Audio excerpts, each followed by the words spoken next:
Ganeshpeth police स्टेशनच्या हद्दीमध्ये E रिक्षाच्या बॅटऱ्या चोरीला जाण्याचं प्रमाण वाढलं होतं. त्यामध्ये आमच्याकडे 2 तक्रारी आल्या होत्या. त्या 2 तक्रारी आम्ही गुन्हे दाखल केले. त्यामध्ये ह्या गुन्ह्यांचा तपास करत असताना आमच्या तपास पथकाच्या अधिकारी आणि अंमलदारांना काही माहिती मिळाली. त्या अन्वये आम्ही 2 संशयित व्यक्तींना त्यांच्या रिक्षासह ताब्यात घेतलं. तर त्यांचं नाव आहे शेख राजा, शेख बाबर आणि शेख जुबेर, शेख जफर.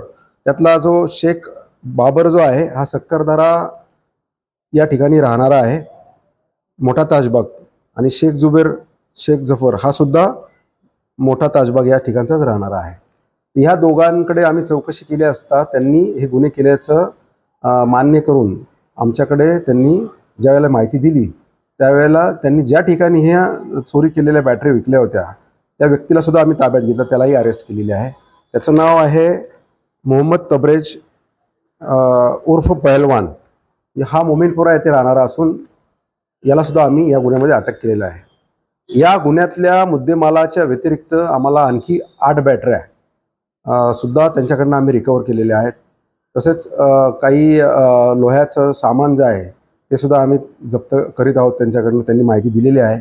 त्यानुसार इतर आणखी गुन्हेसुद्धा इतर पोलीस स्टेशनच्या हद्दीमध्ये असतील किंवा आमच्याकडचे असतील त्यांच्याकडून उघडकीस येण्याची शक्यता आहे.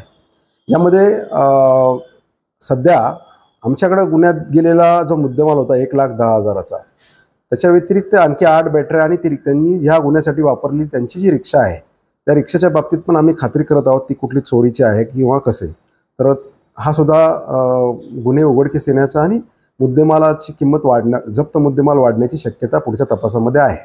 यामध्ये आमचे तपास पथकाचे पोलीस उपनिरीक्षक Doiphode, head constable Manekar, head constable Borate, Malkhede constable आणि इतर डीबीचा जो स्टाफ आहे या लोकांनी यामध्ये, दलित लोखंडे आहे, वैभव यादव आहे, या लोकांनी यामध्ये कामगिरी केलेली आहे.